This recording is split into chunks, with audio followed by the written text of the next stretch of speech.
আমি শহীদ জিহাদের আব্বু যাত্রাবাড়ি থানার পূর্ব পাশে মাদ্রাসায় লেখাপড়া করে।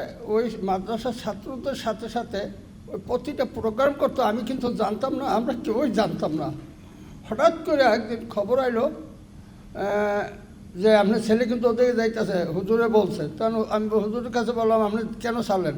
আমাকে না কয়ে পলায় গেছে গা। আচ্ছা যাক, গেছে, আমি কী করবেন, গেছে তো গেছে। এই হয়তো কোনে প্রোগ্রাম, প্রতিটা প্রোগ্রাম করতেছে। ওর মোবাইল ভিডিওতে আমি পাইছি শহীদ হওয়ার পরে, এর আগে পাই না। বিকাল 4টার দিকে গুল্লি খাইছে ঠিক এই জায়গাটায়।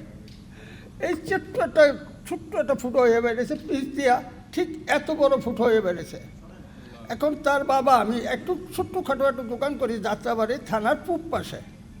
সেই দোকানটার উপর এখন বর্তমানে আবার খুব জুলুম অত্যাচারী শুরু হয়ে গেছে গা।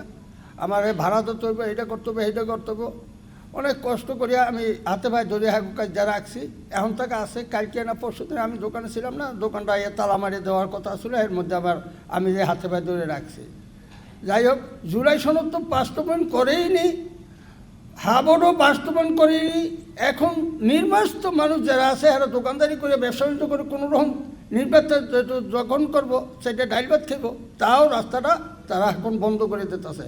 তা আপনাদের কাছে আমার একটু অনুরোধ, এদের জুলাই সনদ যেমনি পারেন একটু দয়া করিয়া, আর নগদ হাবুট গুণারি নগদ এটা প্রশ্ন করিয়া আপনারা চেষ্টা করবেন। আপনার কাছে আমার এই একটা দাবি আর রইল। আর কোনো কথা আমি বলতে পারিনি আমি ঠিক মতন, আমি অসুস্থ মানুষ।